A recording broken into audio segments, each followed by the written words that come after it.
noches, soy Ana María Lomelí. Hoy al filo, Gadi Sadiki, comisionado nacional contra las adicciones.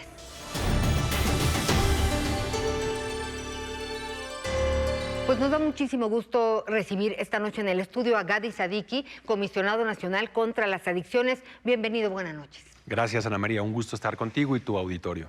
Hemos tenido oportunidad de platicar en otras ocasiones y a mí si algo se me quedó muy grabado es que dices que más que estadísticas, más que cifras, son personas, son historias de vida. En este momento lanzaste una convocatoria muy interesante para ver qué pasa con las adicciones. ¿Quién hace qué? ¿Podrías platicarnos de ella? Claro, supongo que te refieres a la encuesta global sobre drogas. Sí.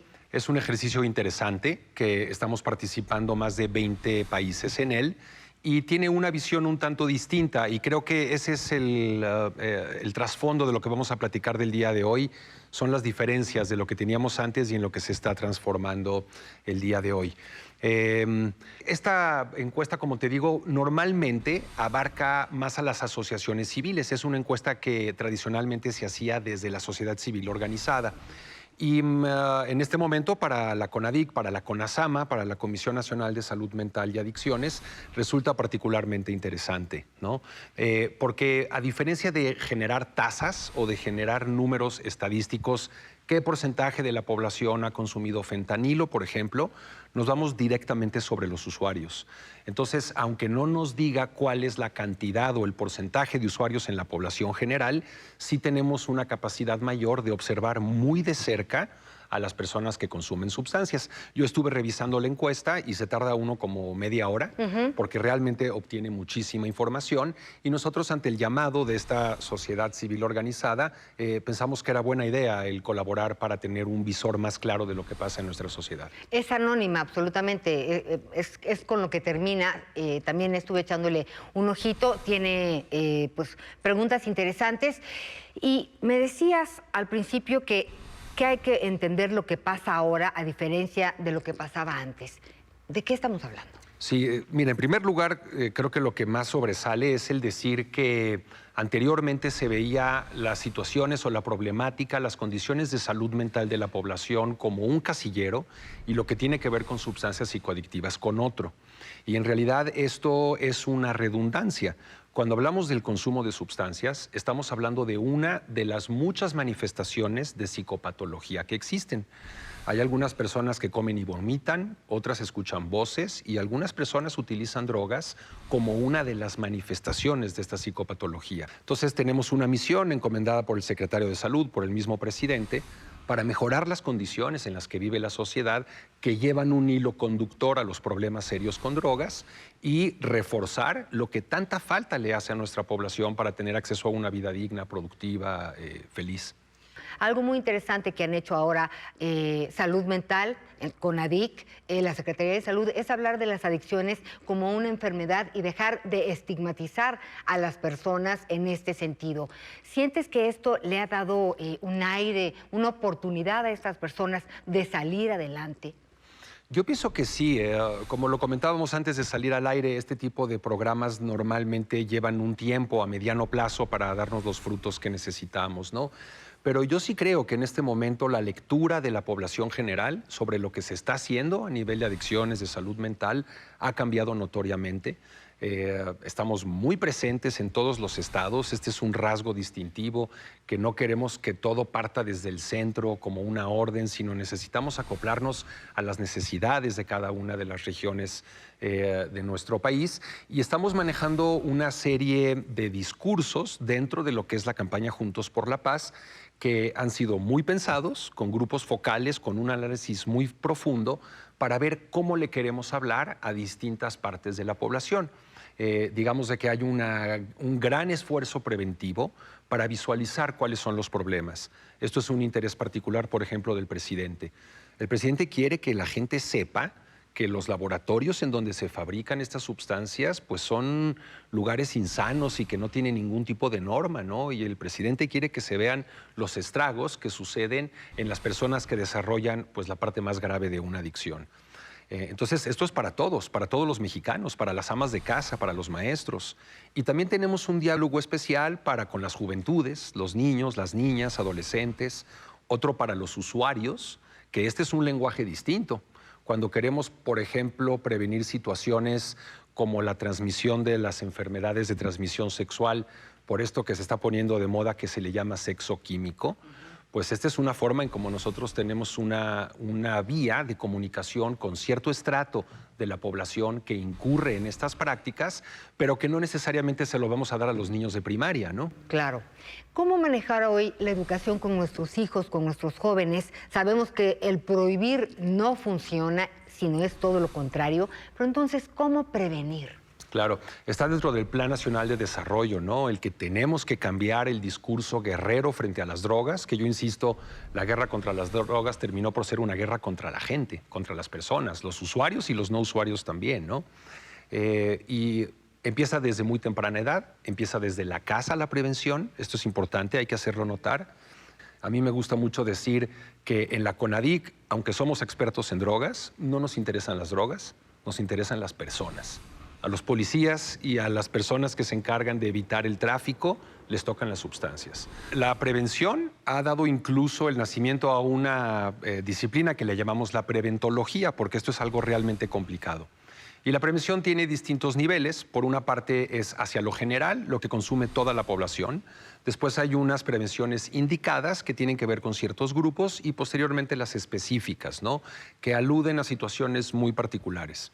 Debo de decirte que a lo largo de las últimas décadas hemos ensayado y hemos monitoreado el cómo prevenimos las situaciones alrededor de las drogas y honestamente no tenemos demasiados buenos resultados. Esto sigue construyéndose conforme avanza la sociedad. El cerebro humano tiene una curiosidad innata y opera de una manera que hace difícil que esto funcione, como si yo te pidiera que no pensaras en un canguro, por ejemplo.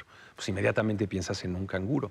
Entonces, no es suficiente decirle a los chavos, a las chavas, que no consuman sustancias si no podemos darle un respaldo a por qué estamos diciendo esto, y creo que esta parte es crítica.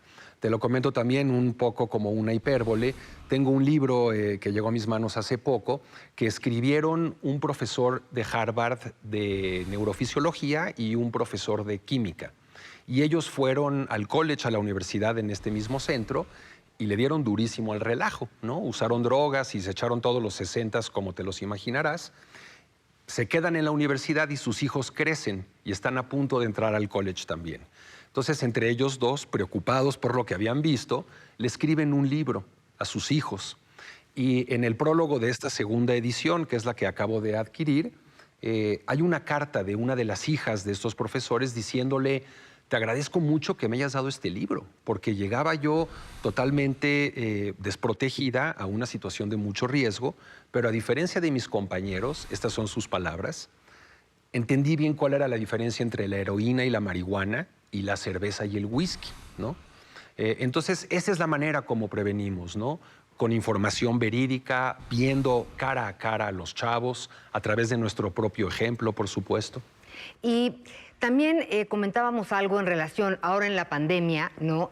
Pues seguimos hablando del alcoholismo, del tabaquismo, de la violencia y de la relación. Con esto me gustaría terminar. Claro, claro. Cuando hablamos de problemas de sustancias, debemos de considerar que la droga dura que más gente enferma y mata en todo el mundo es el alcohol etílico, el que consumimos en las casas, ¿no? Por mucho, representa más del 90% de las fatalidades asociadas a las sustancias. Entonces, sí tenemos que desarrollar una cultura en donde a todas las sustancias las veamos en un espectro, que van desde el chocolate hasta la morfina. Pueden ser un veneno o pueden ser un medicamento, depende de cómo se utilicen. Y en general en México, que desde la pandemia, desde que tenemos todas estas líneas de ayuda a distancia, hemos recibido, junto con otras instituciones, casi 1 millón de llamadas relacionadas con violencia en casa. La droga, problema número 1 por mucho, es el alcohol. Sin embargo, hay que ver esto como una sindemia también, que está tan de moda el término como en el COVID. Esto tiene que ver con que durante muchos años la población tuvo un acceso casi nulo a servicios de salud mental, a un tratamiento médico de calidad, a una educación de avanzada, real. Y esto es parte de lo que estamos tratando de modificar a través, pues, de esta campaña y de darle una nueva mirada al problema. Tenemos que ser muy cuidadosos. No hay que ser científico nuclear para darse cuenta que hay una cierta asociación entre crimen, drogas y violencia, pero lo que todavía está por descubrirse es la causalidad de estos fenómenos. Digamos de que 2/3 de las personas que cometen crímenes han tenido contacto con drogas, pero solamente 1/3 de los usuarios de drogas cometen crímenes. Entonces, no debemos de juzgar de manera inmediata a los usuarios de drogas como sujetos delincuentes, ¿no? Es importante. ¿A dónde acudimos? Hoy más que nunca, a raíz de la pandemia, hemos estado hablando de la importancia de la salud mental, del vínculo que tiene que ver con las adicciones. ¿Por dónde empezamos a pedir ayuda? Claro. Mira, lo más a la mano, te diría yo, es la línea de la vida. Tenemos un sistema poderoso para estar en contacto con distintos problemas de salud mental de la población, entrelazado con otros socios importantes. Es el 800-911-2000, 365 días del año, apoyo psicológico, miedo por la pandemia, embarazo adolescente, drogas, lo que se necesite. Por otra parte, la Comisión Nacional contra las Adicciones, el gran complejo de la Comisión Nacional de Salud Mental y Adicciones, contamos con una red de aproximadamente 340 centros de atención primaria en adicciones, repartidos en las 32 entidades federativas. Existen aparte otros 110 centros de integración juvenil y el día de hoy hemos capacitado a más de 30,000 profesionales de la salud en todo el país en un sistema que se llama MHGAP y que lo que trata de hacer es disminuir la brecha de la salud mental entre aquellos que tienen acceso y aquellos que no tienen acceso. Dentro de muy poco tiempo, ya que estamos trabajando juntos el IMSS, la Secretaría de Salud y el INSABI, en todos los hospitales generales del país habrá un servicio de salud mental y camas sensibles para psiquiatría y problemas de adicción, que en realidad son la minoría de los pacientes. La mayor parte de las personas que tienen un problema de abuso o dependencia de sustancias pueden ser tratados de manera ambulatoria. El internamiento no es tratamiento y de una manera humana, integral, contemplando al individuo, su familia, su comunidad y el contexto mexicano en el que vivimos. Muy importante lo que nos dices, se vale pedir ayuda, ¿no? De repente nos sentimos rebasados. Yo ahora fui abuela hace unos 20 días. Felicidades, mujer. Gracias. Y estaba muy presionada porque pues ahora son bebés pandemials, ¿no? Entonces, sí tenía pavor, pedí ayuda y me dice ahora sí que el doctor psiquiatra, me dice, oye, lo que tienes son ataques de ansiedad. Y yo le decía, oye, no, eso lo he tenido toda mi vida. Y me dice, pues es que toda tu vida has tenido un problema de ansiedad y casi me muero. Pero ya entendiendo, bajándole 2 rayitas, sí se puede pedir ayuda. A veces no sabemos que estamos atravesando por momentos que no podemos arreglar nosotros, como claro. siempre. Y porque el estigma primero es el autoestigma. Sí, yo dije, este doctor no sabe que yo vivo toda la... O sea, de verdad... Y aprendí en 3 minutos y sí me cambió la vida. Gaby, permítenos platicar contigo periódicamente. Son muchos los temas y es importantísima la apertura y lo franco con lo que nos platicas tú de todo esto. Con mucho gusto, el diálogo está abierto permanentemente en la Secretaría de Salud, la Subsecretaría de Promoción, que próximamente será de Salud Pública. Siempre estamos dispuestos a entablar este diálogo con las y los ciudadanos que se nutren de programas interesantes como este. Gracias a ti. Pues vamos Juntos por la Paz. Muchísimas gracias. Juntos por la Paz. Gracias. Y gracias a ustedes por habernos acompañado. Recuerden que tenemos una cita la próxima semana al filo. Buenas noches.